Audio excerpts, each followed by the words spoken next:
Hi, welcome to another episode of Analyzing Mormonism. Today we're going to talk about what's called the Lowry Nelson letters. So there's a lot of people that will argue about whether the ban on the blacks going to the temple or having the priesthood was doctrine or not. And this is very clear, gives us a very clear picture that it was in fact doctrine. And I don't think a lot of people have heard of the Lowry Nelson letters, so that's all we're doing today is just reading through these letters. Just to give a little bit of context, they're trying to open up Cuba for missionary work, and they're getting a hold of this guy named Lowry Nelson, and they're like, "Hey, is this a good spot to do missionary work, to open this up for the church?" And he was like, I'm a little bit worried about that. And anyway, so this is just their communication to try to spread the gospel. So there's 8 letters total, but then there's also another document before the 8th letter that I wanted to talk about also, which is a release from the first presidency. So I will be the church, and you will be Lowry Nelson. Do you want to wear your hat? No. I have a Joseph Smith. I have a white top hat that I use sometimes when I'm trying to be Joseph. But we're not going to do that today because it's not Joseph. Okay, so letter number 1 this is the Church of Jesus Christ Latter-day Saints, so it has the letterhead on it, and this is June 20th of 1947. Heber Meeks, Mission President. Dr. Lowry Nelson, University of Minnesota, Minneapolis, Minnesota. Dear Lowry, a short time ago, at the request of the First Presidency, I visited Cuba in view of doing missionary work on that island. While there, I met Mr. Chester W. Young, who was in Havana representing the Nation Office of Vital Statistics, Pan American Sanitary Bureau. He was very helpful to us, and in the course of our conversation, I learned that he was very well acquainted with you and wished to be remembered to you. We found both his wife and him to be very delightful and charming people. He advised me that you spent some 2 years in Cuba making a study of rural communities. Your study there would be very helpful to us. I would appreciate your opinion as to the advisability of doing missionary work, particularly in the rural sections of Cuba, knowing, of course, our concept of the Negro and his position as to the priesthood. Are there groups of pure white blood in the rural sections, particularly in the small communities? If so, are they maintaining segregation from the Negroes? The best information we received was that in the rural communities, there was no segregation of the races, and it would probably be difficult to find, with any degree of certainty, groups of pure white people. I would also like your reaction as to what progress you think the church might be able to make in doing missionary work in Cuba in view of, particularly in the rural section, the ignorance and superstition of the people and their being so steeped in Catholicism. Do you think our message would have any appeal to them? My observation, and we made some very fine contacts with outstanding leaders in many of the fields of activity, was that in the urban communities there are groups of which we could make an appeal, particularly with the youth program of the church. Many of the leaders expressed themselves that there was a great need for such a program as our church has in their communities. I assure you, I will deeply appreciate any information you can give me along the lines as indicated. With kindest personal regards and best wishes, I am sincerely your brother, Heber Meeks, signed, Mission President. Okay, so that was the first letter. Do you have any thoughts about that? Racism. He made it very clear that they're racist. Yeah, very clear. But let's white people doing missionary work. Are they mixing? I have to know this. They need to be pure white. But he's acknowledging the good that the church can do in the communities, but they're like, we're not going to give it to you. We only give it to white people. Yeah. Okay, this is letter 2. June 26, 1947. To President Heber Weeks, 485 North Avenue, Northeast, Atlanta 5, Georgia. Dear Heber, it is nice to have word of you after so many years. I am writing this, as you see, from our alma mater, where I am teaching the first term of the summer session. 1,000 memories of student days flood in upon me every day. It is pleasant to see old friends and to make new ones among those who have joined the staff since I left. Yes, I spent a year in the Caribbean from September 1945 to September 1946. Most of my time was spent in Cuba, but I managed to get to some of the other islands as well. I have nearly completed a book about Cuba, but it will be some time before it is published. I was pleased to have word of my friend Chester Young, whom I saw in Havana and also in Santo Domingo during my year down there. The attitude of the church in regard to the Negro makes me very sad. Your letter is the first intimation I have had that there was a fixed doctrine on this point. I had always known that certain statements had been made by authorities regarding the status of the Negro, but I had never assumed that they constituted an irrevocable doctrine. I hope no final word has been said on this matter. I must say that I have never been able to accept the idea, and never shall. I do not believe that God is a racist. But if the church has taken an irrevocable stand, I would dislike to see it enter Cuba or any other island where different races live and establish missionary work. The white and colored people get along much better in the Caribbean and most of Latin America than they do in the United States. Prejudice exists, there is no doubt, and the whites in many ways manifest their feelings of superiority, but there is much less of it than one finds in USA, especially in our South. For us to go into a situation like that and preach doctrine of white supremacy would, it seems to me, be a tragic disservice. I am speaking frankly because I feel very keenly in this question. If world brotherhood and the universal God idea mean anything, it seems to me they mean equality of races. I fail to see how Mormonism or any other religion claiming to be more than a provincial church can take any other point of view. And there cannot be world peace until the pernicious doctrine of the superiority of one race and the inferiority of others is rooted out. This is my belief. In reference to Catholicism, while the Cubans are nominally Roman Catholic, they take the religion rather lightly. Wherever I went, I asked rural people about the church, and invariably they told me that they saw the priest only once a year, when he came around to baptize the babies at $3 per head, like branding the calves at the annual roundup. Some families have crucifixes and other paraphernalia in their homes and carry on something of the ancient ritual, but my impression is that it means little to most of them. The Methodists, Presbyterians, and Baptists have, as you know, done a great deal of missionary work in the island and have rendered Cuba a great service in maintaining schools, hospitals, etc. However, they have limited their work largely to the urban centers. There is a great service to be rendered rural Cubans if the right approach were made. Mormonism is well adapted to render such service with its system of lay leadership and many activity programs. Many rural Cubans have nothing in the way of organized social life. To them, the family is the basic institution, and beyond it, the neighborhood. Our church would provide them with something very sorely needed. It would develop leadership among them, provide them with hope and aspiration, give them a feeling of importance as individuals which they have never had. They have been exploited by priest and politician. They have been led to believe that the government is not any of their responsibility and that the church is the business of the priest and the bishop. While there is a great deal of individualism among them, they have definite and discernible feelings of inferiority when it comes to matters of leadership. I am talking about the white people now. The rural people are predominantly white. That is, they are as white as Mediterranean people are, Spanish, Italians, etc., who have been in contact with color for centuries. The Moors occupied Spain, for 7 centuries. There are no pure races. On this, anthropologists are in general agreement. Of course, this does not mean that Negro blood exists throughout the white race or vice versa. There is grave doubt, however, as to the purity of the Nordic, Mediterranean, or even the Negro. Because I think our system of religious organization could serve the rural Cuban people as no other system could, I am sad to have to write you and say, for what my opinion is worth, that it would be better for the Cubans if we did not enter their island, unless we are willing to revise our racial theory. To teach them the pernicious doctrine of segregation and inequalities among races where it does not exist, or to lend religious sanction to it where it has raised its ugly head would, it seems to me, be tragic. It seems to me we just fought a war over such ideas. I repeat, my frankness or bluntness, as you will, is born of a fervent desire to see the causes of war rooted out of the hearts of men. What limited study I have been able to give the subject leads me to the conclusion that ethnocentrism and the smugness and intolerance which accompany it is one of the first evils to be attacked if we are to achieve the goal of peace. I trust you will understand my writing you as I have. Sincerely, Lowry Nelson, signed, CC, President George Albert Smith. Okay, do you have thoughts on this letter that we just read? He is awesome. And Lowry Nelson, yeah, he's incredible. And way ahead of his time in the 40s. And he's like, I've been there for a year. And he's like, no, God's not racist. And these people are they get along just fine with each other. So we cannot introduce this there. Yeah, I like that. Where's that line? He said, it would be better for the Cubans if we did not enter their island, unless we are willing to revise our racial theory. And he's absolutely right. Having lived among Hispanics in America, which is different, but there is still some amount of superiority of lighter-skinned people, but it's different. There's less racism because Hispanic people are Caucasian, essentially. It's just a gradient from white to black, and there's Hispanic people who are very black, and there are Hispanic people who are very pale. So it's going in and trying to draw a line in a place where they've accepted that it's a gradient. Why would you do that? Anyway, so I agree with his point.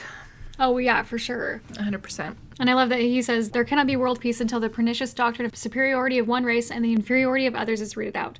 He's just point blank, this has to just leave any religion. When was World War II happening? 1939 to 1945. The World War II that was regarding Jews and Nazis who believed that there was one pure race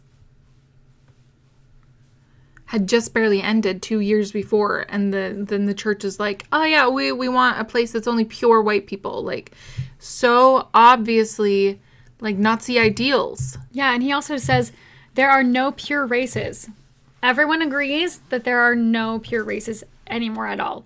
It's really interesting to me. I think that I didn't know this. Like, growing up in a predominantly white neighborhood, white town, white state, I didn't know that there is not a white race and a black race, like, that there's only one race of human beings. But clearly we knew this as far back as the 40s. Well, also he points out, he says, what does he say about the United States?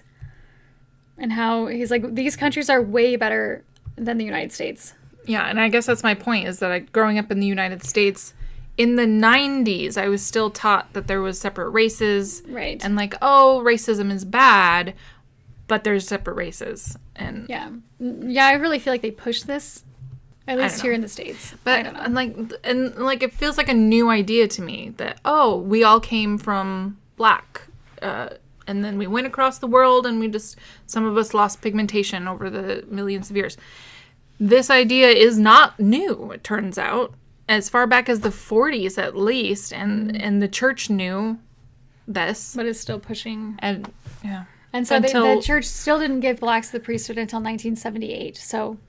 Which is another 30 years after this. Yeah, super gross. I like it that he says, for us to go in and preach white supremacy, it would be a tragic disservice. Tragic, literally. It would be tragic, and, like, people would be hurt. Yeah. And people are killed by this kind of white supremacy. Yeah. While we were reading, I was also wondering if it can be equated to LGBTQ and how, like when is this going to change? Like, is it sort of similar? It feels similar to me. But also, like, this idea, he's like, to go to a place like Cuba to try to draw this line is, we can't do this.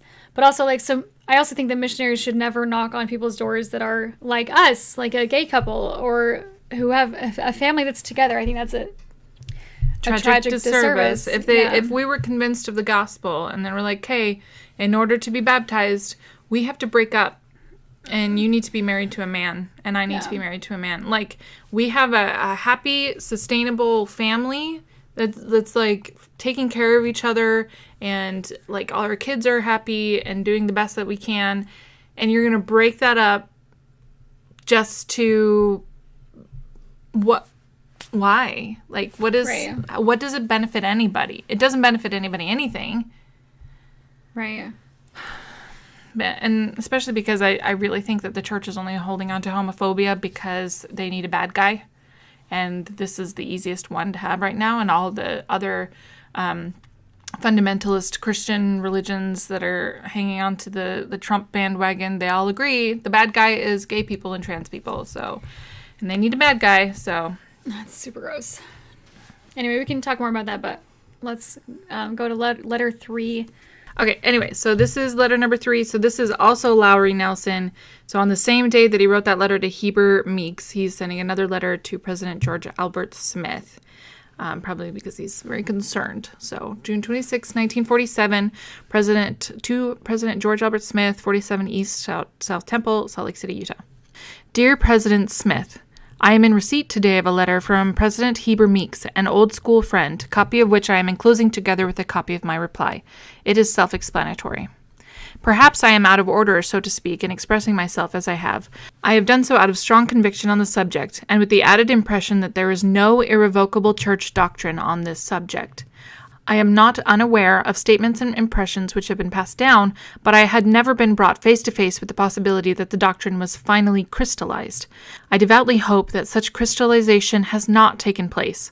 The many good friends of mixed blood, through no fault of theirs incidentally, which I have in the Caribbean, and who know me to be a Mormon, would be shocked indeed if I were to tell them my church relegated them to an inferior status. As I told Heber, there is no doubt in my mind that our church could perform a great service in Cuba, particularly in the rural areas, but it would be far better that we not go in at all than to go in and promote racial distinction. I wanted you to know my feelings on this question and trust you will understand the spirit in which I say these things. I want to see us promote love and harmony among peoples of the earth. Sincerely, Lowry Nelson, signed. thoughts on that one?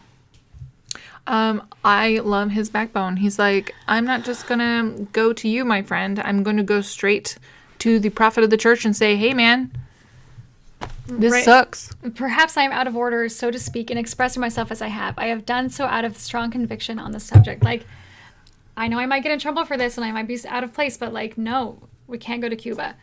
And he's like, I'm not unaware of the rumors that have been going around, but like and he uses the word, I had not been brought face to face with the possibility that the doctrine was finally crystallized.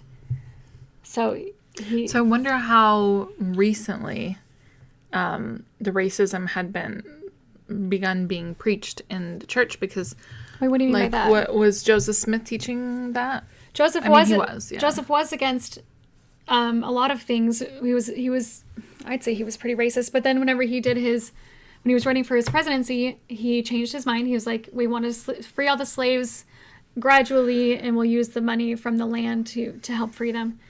But then it changed back, or is the word regress or whatever, with Brigham Young, and he was like, yeah, we don't need to be abolitionists. We don't need to do any of that. And like he said some okay statements, and they said some really, really racist statements. Was Brigham the one that one drop? The one drop of Negro blood? Yeah. Hang on, let me just go to my website really fast. So you asked when the racism began. It just never was not a thing. So like 1845, John Taylor is speaking in Times and Seasons. It's pretty racist. Okay, John Taylor, 1845. So that's 100 years before. The descendants of Ham, besides a black skin, which has ever been a curse that has followed an apostate of the holy priesthood, as well as a black heart, have been servants to both Shem and Japheth, and the abolitionists are trying to make void the curse of God, but it will require more power than man possesses to counteract the decrees of eternal wisdom. Okay, so all this racist stuff deserves its own episode. I just wanted to talk about the Lowry Nelson's letters today, but like, yeah. So, Curse of Cain, they sinned in their preexistence. There's a lot of stories, awful, awful things. A man who has the African blood in him cannot hold one jot nor tittle of priesthood. Yeah, so that was in the Teachings of President Brigham Young, Volume 3. Journal of Discourses, he says a lot of things that are just as bad. George A. Smith also. Lots. Anyway, so these are on my website as well if you want to look through them, but this deserves its own episode. Wait. This is Brigham Young. Shall I tell you the law of God in regard to the African race? If the white man who belongs to the chosen seed mixes his blood with the seed of Cain, the penalty under the law of God is death on the spot. This will always be so. Yeah, there's a lot of horrible things too. So, like, people were blood atoned because they were flirting with the idea of mixing seed. They hadn't even done it yet. Like Thomas Coleman, Tommy. So he was a black man who had, I guess, been hanging around some white women, and he was blood atoned, meaning that his head was nearly taken entirely from his body. He was removed from the church below his ears, is the way that and Brigham Young says they left a pencil-written paper on his chest that said some horrible, horrible stuff. Like, I don't want to repeat it, but anyway. Yeah, so, and then even in the juvenile instructor, again, this deserves its own episode, because there's just so many things. But yeah, so anyway, so the question is, were the church just never stopped being racist. Okay. But also, hang on, my thoughts were about LGBTQ stuff as well. I want to see us promote love and harmony among peoples of the earth. And I love that. And right now the church is holding up an enemy that doesn't need to be an enemy. Like there's nothing wrong with being LGBTQ. There's nothing. We're great parents. Like, studies show that across the board. They were great people, good parents. There's literally nothing wrong with us. We're not inferior at all. And neither were the black people. And also, he says, concerning the black people, he says that through no fault of their own. Mm-hmm. Like, people are born gay. Like, people are born black. People are born every color. Like, and in lots of situations and in lots of places, like, you can't determine where you're born, and they're literally holding that against us. I can feel for Lowry. Yeah. Okay, so this is the secretary of the first presidency. So this is July 1st. So when was that one again? June 26th, so like a week later. Maybe not even. It's pretty fast for snail mail. Yeah. Okay.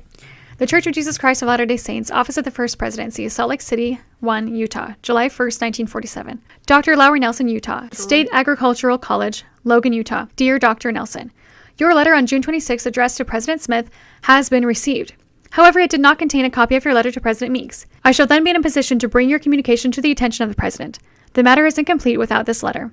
Faithfully yours, Joseph Anderson, signed Secretary of the First Presidency. So that was like kind of a pointless letter.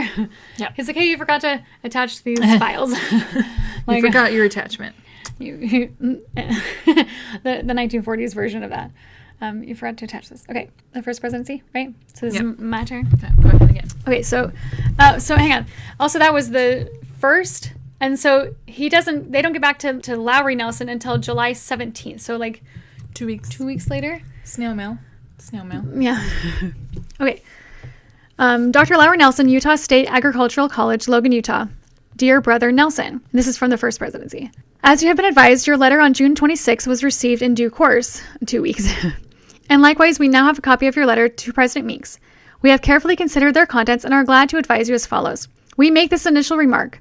The social side of the restored gospel is only an incident of it. It is not the end thereof. The basic element of your ideas and concepts seem to be that all of God's children stand in equal positions before him in all things.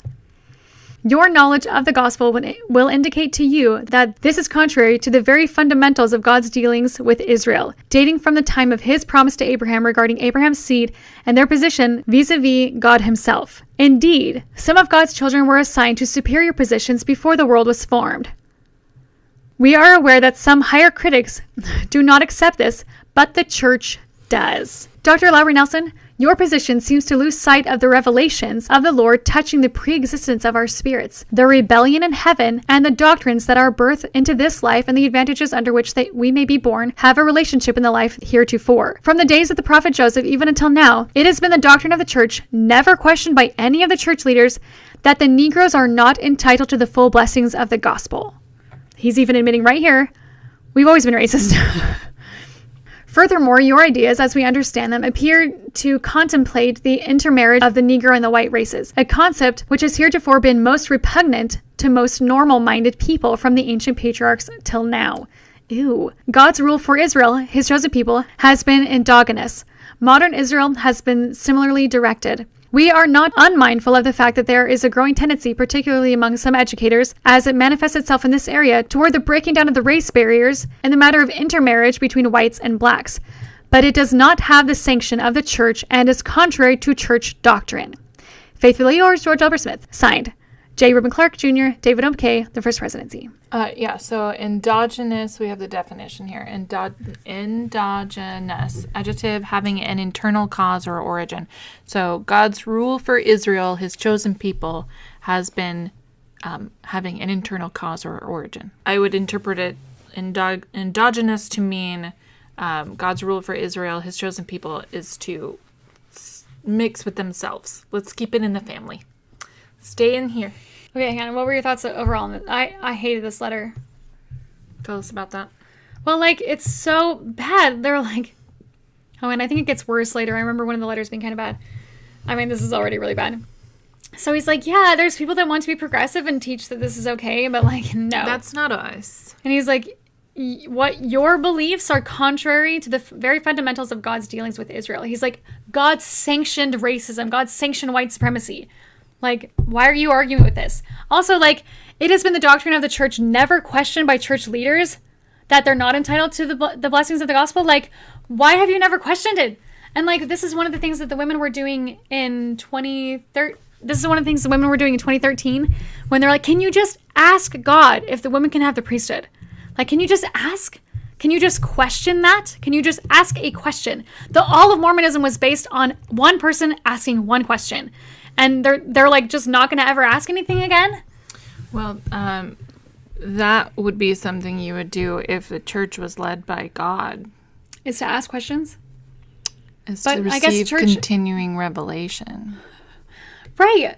Like you can call God whenever you want. He's a phone call away. Well, anytime, anywhere. Yeah, like just ask. But maybe it's embarrassing to them because they're like, oh, if we ask questions or change our doctrine, it looks like we're not talking to God because we're just changing our mind a lot. I don't And they understand. are, and they have, and they will. What one recently one of the apostles was like, church leaders don't just make up whatever doctrine they want whenever they feel like it. I'm like, yeah, they do. They kind of do. do. Actually, what really happens is the world changes, and then the church follows. Well, and Holland pointed that out. He's like, the world goes here and we go here, and then like they go here and we go here, and like then we're really dangerously far away from where we started. And culturally, here's kind of what happens: the world is here, and we're more conservative here, and we're not going to do what the world does, live together or never get married or whatever. But as the world progresses, cultures change. They go here, and then we go here, and then they go here, and we go here, and before long, you look up, and we're perilously close where we would never have thought to be before. So let's stay fixed on gospel principles and not cultural issues and not the societal commitments of the time. I've said too much. So you're admitting that you are not progressive in deciding how to treat humankind at all. You're just following what the world does. Being unable to change is admitting that you cannot learn anything new. We have all the answers. We know everything. Also, he's talking about the pre-existence, and this is from the first presidency. He's like, the revelations of the Lord touching the pre-existence and the rebellion in heaven. So they're confirming, Lowry, yeah, you know this, Lowry. These aren't just rumors. Some of God's children were assigned to superior positions before the world was formed. This is totally normal. It's okay to have people be inferior. I just don't believe in a God that feels this way. Well, Lowry doesn't either, because he's like, no, God's not racist. But let's get to Lowry's letter, shall we? Is this his response? This is a long letter. Oh, yep, that's his letter's very written. He's going to give him what for? All right, brace yourselves, ladies and gentlemen. Okay.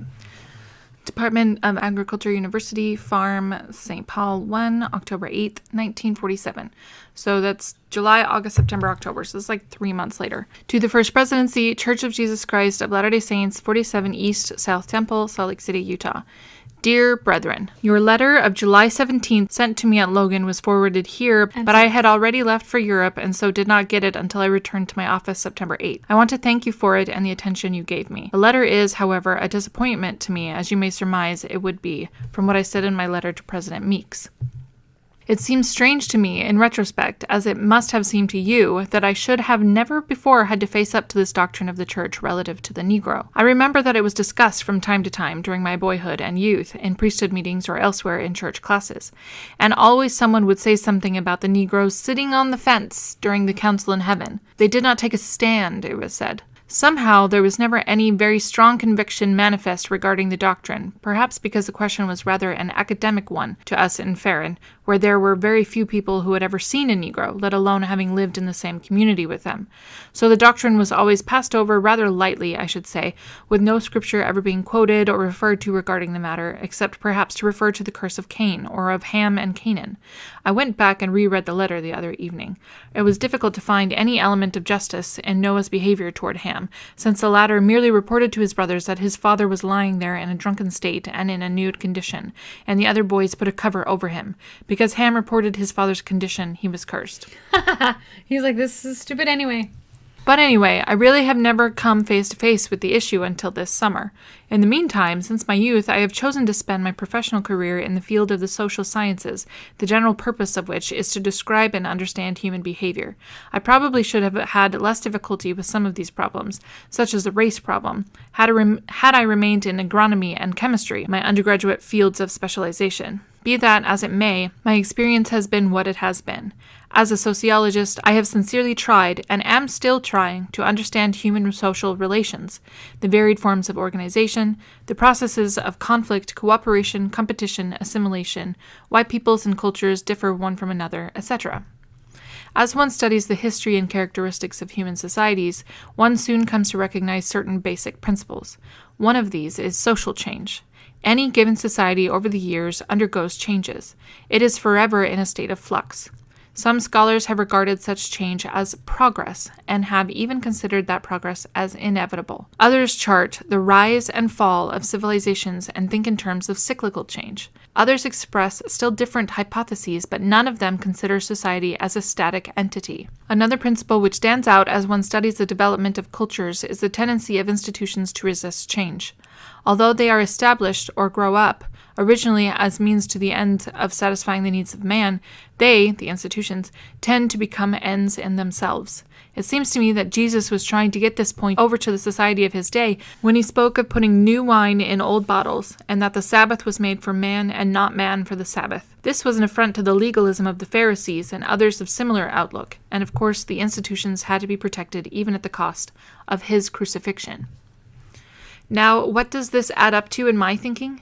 It means that, one, if one accepts the principles of cultural or social change and applies it to the Hebrews, the Old Testament history of the group is interpreted accordingly. In their early stages of development, they had beliefs and practices, many of which were subsequently supplanted by other ideas. Jehovah, to the Hebrews of the Pentateuch, was essentially a tribal deity. It was not until Amos that the idea of a universal God was proclaimed, and the concept of God as love was an essential contribution to the mission of the Savior. 2. This, to me, represents progressive revelation. It seems to me that we still have much to learn about God, and some of our earlier notions of him may yet undergo modification. 3. The early Hebrew notion of the colored people with whom they had contact in the Mediterranean basin was quite naturally that those people were inferior to themselves as a consequence of their extreme ethnocentrism. Why did they not have something to say about the Japanese or Chinese or the American Indian? To me, the answer is that they did not know that these groups existed. But one can be pretty certain that if they had known about them, they would have developed some similar explanation regarding their origin to that concerning the Negro, and would have assigned them to a position less exalted than their own. 4. And once these things got written down, institutionalized, they assume an aura of the sacred. I refer in this respect not only to the scripture, but to more secular documents as well, the Constitution of the United States, for instance, which many people do not want to change regardless of apparent needs. So we are in the position, it seems to me, of accepting a doctrine regarding the Negro, which was enunciated by the Hebrews during a very early stage in their development. Moreover, and this is the important matter to me, it does not square with what seems an acceptable standard of justice today, nor with the letter or spirit of the teachings of Jesus Christ. I cannot find any support for such a doctrine of inequality in his recorded sayings. I am deeply troubled. Having decided through earnest study that one of the chief causes of war is the existence of ethnocentrism among peoples of the world, that war is our major social evil which threatens to send all of us to destruction, and that we can ameliorate these feelings of ethnocentrism by promoting understanding of one people by others, I am now confronted with this doctrine of my own church which says in effect that white supremacy is part of God's plan for his children, that the Negro has been assigned by him to be a hewer of wood and drawer of water for his white-skinned brethren. This makes us nominal allies of the Rankins and the Bilbos of Mississippi, a quiet, unhappy alliance for me, I assure you. And I think I Googled this, and they were... hold on, let me Google it again, because I know that they're racist. Let me just... Okay, together with politicians such as James Vardaman and Theodore Bilbo, John Rankin belonged to that group of Mississippi demagogues who represented the raw edge of racism in U.S. politics. While others tried to couch their segregationist ideas in rhetoric about states' rights, Rankin openly expressed his hatred of Jews, blacks, and communists. Ew. At the same time, he presented himself as a populist who spoke for the rights of the common man, blah, blah, blah, blah. Anyway, so that's what Lowry Nelson is saying. He's like, you're making us allies with these extreme racists, and I'm not okay with that. Gross. Okay, the letter continues on. This doctrine, pressed to its logical conclusion, would say that Dr. George Washington Carver, the late eminent and saintly Negro scientist, is by virtue of the color of his skin inferior even to the least admirable white person, not because of the virtues he may or may not possess, but because, through no fault of his, there is a dark pigment in his skin. All of the people of India, who are not Negroes according to ethnological authority but are Aryan, would presumably come under the Negro classification. I think of the intelligent, high-minded, clean-living Hindu who was a member of the international committee over which I had the honor to preside at Geneva from August 4th to 10th this year. He drank not, smoked not. His ethical standards were such that you and I could applaud him. Where should he rank vis-a-vis the least reliable and least admirable white person in Farron? Or I could name you a real Negro with equal qualifications. Now you say that the social side of the restored gospel is only an incident of it. It is not the end thereof. I may not have the same concept as social as you had in mind, but it seems to me the only virtue we can recognize in men is that expressed in their relations with others, that is, their social relations. Are the virtues of honesty, chastity, humility, forgiveness, tolerance, love, kindness, justice secondary? If so, what is primary? Love of God? Very well, but the second law is like unto it.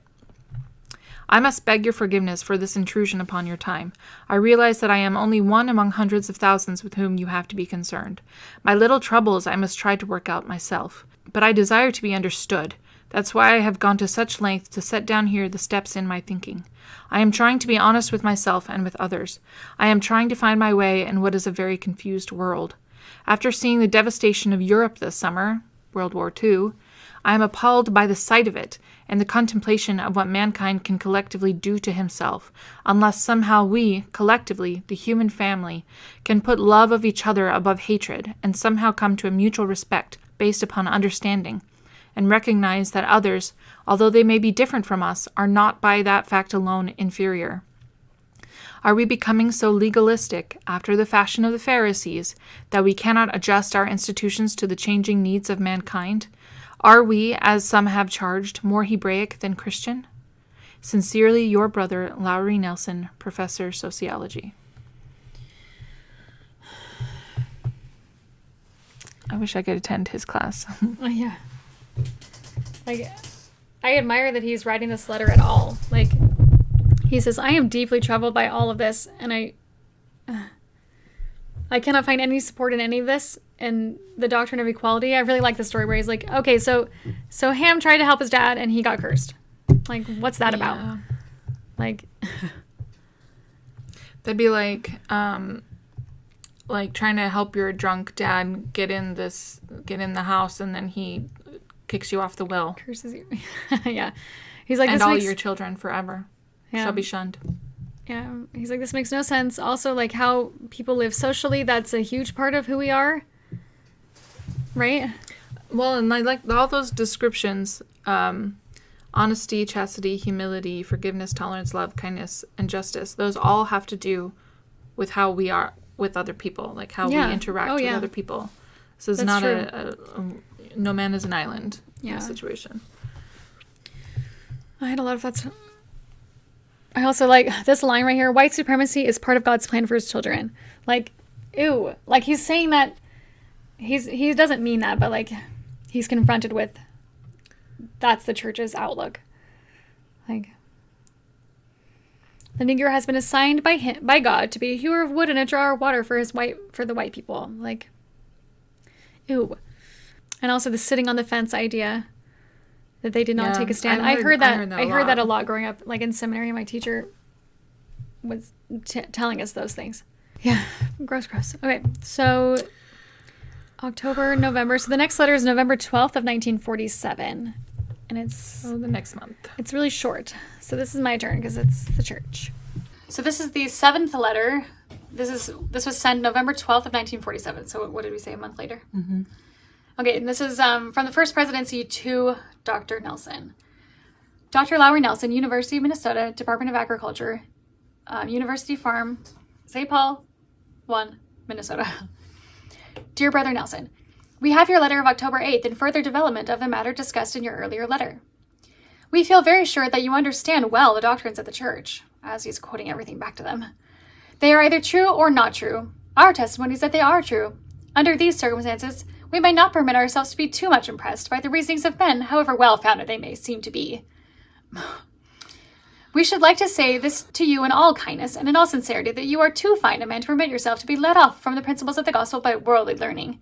You have too much of a potentiality for doing good, and we therefore prayerfully hope that you can reorient your thinking and bring it in line with the revealed word of God.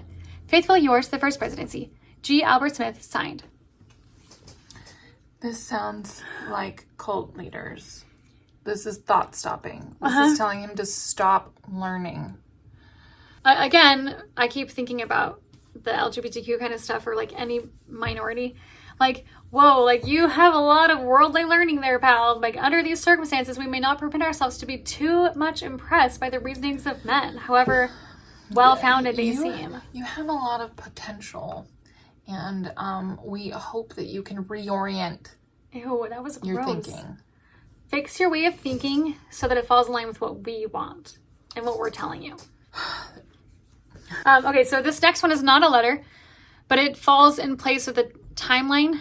Yeah, okay, so this is a, what do you call this? A message from the first presidency. And on the slides I put down, it looks like the family proclamation. Somebody else did this. This isn't how it was released, but somebody did this, I'm sure, to catch people's attention, to be like, this was an actual statement from the first presidency. This is actual doctrine. Just as much, no, probably more so than the family proclamation, because that one was never, that's not canonized. Like, it's hanging on everyone's wall, but it's not canonized.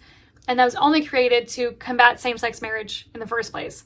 So, like, anyway, so they write this letter to Nelson. They're like, you need to reorient your way of thinking. And then they have this first presidency message, which I felt was worth and putting in here because it's right after this letter was written. Yeah, so this is the church. August 17th, 1949, the first presidency. The attitude of the church with reference to the Negroes remains as it has always stood. It is not a matter of the declaration of a policy, but of direct commandment from the Lord, on which is founded the doctrine of the church from the days of its organization, to the effect that Negroes may become members of the church, but that they are not entitled to the priesthood at the present time.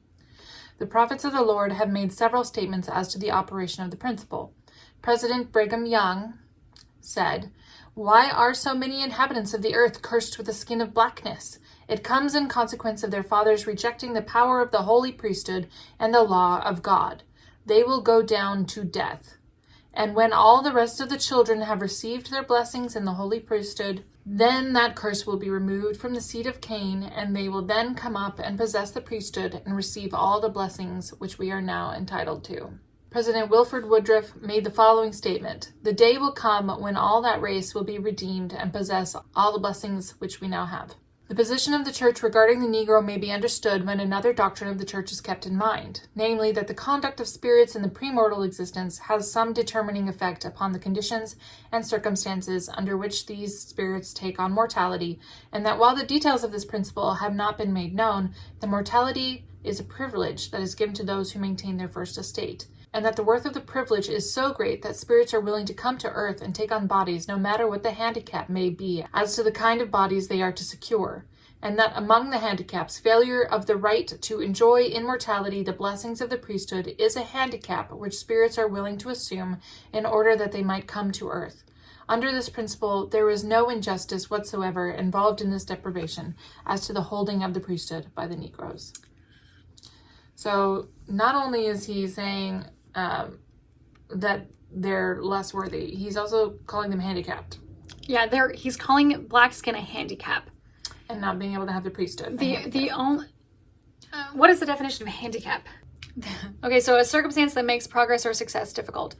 Like, so there are people that have handicaps. Like, if you, like even from like being colorblind, when you can't see the colors when the light's changing. Like, there's a whole slew of handicaps. And to be fair, being black does make success difficult. No, yeah, but only because we have these views. Like, that's so stupid. It's a handicap because we're making it a handicap. It doesn't have to be. Not if the world was the way Lowry Nelson thinks it should be. Yeah. Also, that line where he says, when all the rest of the children have received their blessings in the holy priesthood, then the curse will be removed from the seed. So, like, as soon as everyone has come to earth and every person in existence has received the blessings of the holy priesthood, then they can get the priesthood. Which makes it seem like there's a finite amount of priesthood available, and so we've got to give it to the white people white people first, and then the black people can get it later, maybe. That's really gross. But President Wilford Woodruff said the day will come when all that race will be redeemed and possess all the blessings. Like, you can just decide.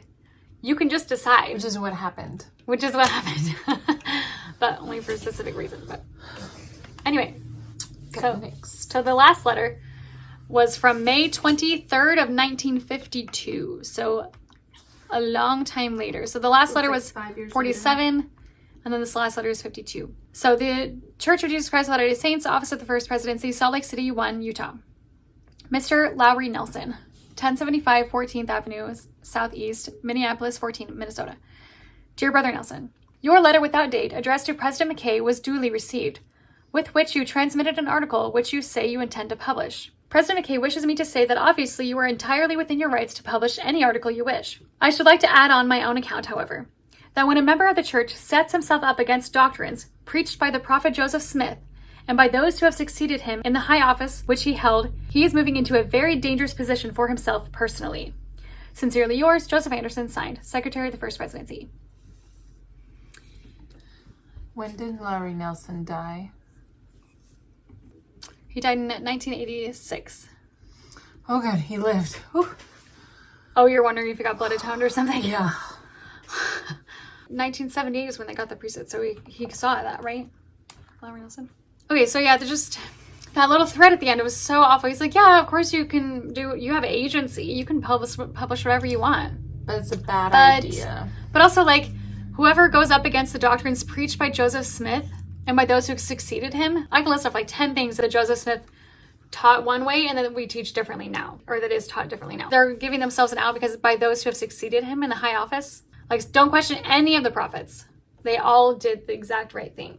It is a very dangerous position for himself personally. Creepy. Just considering like what we've been studying about Brigham Young and the Blood Atonement and Mountain Meadows Massacre, that's threatening and scary. Yeah, like people literally feared for their lives. That was in 52. So in 54, just to get a little bit more. So David O. McKay, there has never been a doctrine in this church that the Negroes are under divine curse, except for, why would he say that? They literally just reiterated it. Yeah, so 2 years later, David O. McKay says, there is not now, and there never has been, a doctrine in this church that the Negroes are under a divine curse. There is no doctrine in the church of any kind pertaining to the Negro. We believe that we have a special precedent for withholding the priesthood from the Negro. It is a practice, not a doctrine, and the practice someday will be changed, and that's all there is to it. Okay, but you just contradicted the other prophet who said, this is a doctrine never questioned by the church leaders. Joseph Fielding Smith in 1954, the same year, he is saying that Black people are born with disadvantages from the white people. Anyway, this is a whole different episode. I don't know how to end this. I don't know how to give final words for this because it's so bad. In conclusion, the church is really, really racist, and they stood by it when somebody called it out. And then abandoned it a few years later. And Did Lowry Nelson get did he stay with the church? What? Did he get excommunicated? I don't know. We typed it in. But this is a random website. Okay, according to this person on the internet, it says, in the foreword of Nelson's memoir, Don Martindale accurately explained that Lowry Nelson started the agitation in the Mormon church that eventually led to liberalization of its policy on blacks. By publishing the 1952 Mormons and the Negro in The Nation, a national magazine, he publicized for the first time the church's position. I linked it in the original post, but I wanted to include some of my transcribed notes of his words that stood out to me. Quote, this unfortunate policy of the church is a source of embarrassment and humiliation to thousands of its members, the writer among them, who find no basis for it in the teachings of Jesus. Quote, the basic question remains as to whether the church will modify its present stand on this matter. Quote, a very real difficulty is the fact that those who disapprove the church's attitude have no way of expressing their point of view. Most members give a passive assent. My knowledge of the deep humanitarianism of the Mormon people leads me to think that if the question could be openly discussed, they would line up on the side of justice. Such open discussion, especially in print, however, is a perilous undertaking for any member. It automatically leaves him open to the charge of disobedience to a constituted authority, which may lead to his being excommunicated. Even though many are having these discussions are not disloyal members, but active, and who weight the many admirable features of the church against those with which they disagree. Lowry writes in the spirit of constructive criticism. Nelson was wise enough to give the brethren a way out by referring to the church's position in the article as a policy, which David O. McKay ran with while he was president of the church, rather than doctrine, which was the language used by George Albert Smith while he was church president in his letters to Lowry, and also in the first presidency statement published in 1949, about 2 years before David O. McKay became president of the church. Yep. So, yeah. Okay, we should probably reference to this website that we just read. 1952 Mormons and the Negro in the Nation magazine. Are there other things we want to add? We have to end this somehow. I know, but hang on. So he did not get excommunicated? It does not show that he got excommunicated. So he didn't get excommunicated for this, which is pretty good. So it sounds like I need to buy this book, In the Direction of His Dreams, Memoirs by Lowry Nelson, to get a better idea of what was happening. Or in this book, they talk about how, like, he tries to get the way out. Lowry's like, this isn't backed up by doctrine. This isn't backed up by Jesus or the scriptures. And it's policy. So there's the door. Get rid of this doctrine. Do something about it. And how long did it take? Another 30 years. Yeah. The church is like, we're going to hold on tighter. Yeah. And also, he did live, right? He did live to see the blacks get the priesthood. That's beautiful. I'm very happy that he saw that. And especially if he never if he never left the church. He can't have maintained total belief, I think. I would have struggled so much. We need to study Lowry Nelson. He seems like a very interesting character. Yeah, so that's on my list.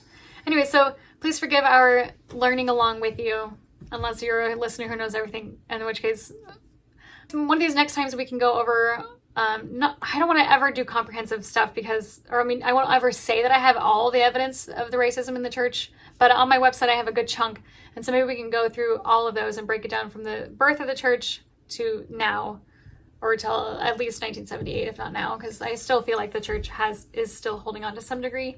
So yeah, if you want more information on the racism in the church, go to analyzingmormonism.com, go to the racism section. Mm-hmm. Also, there's connections to your Patreon. Oh yeah. Also, of course, follow on TikTok and Instagram, and please follow on YouTube. That is the hardest one. Yes. So. Okay, so take care, everyone, and we'll try to revisit this again next week. Okay, bye, guys.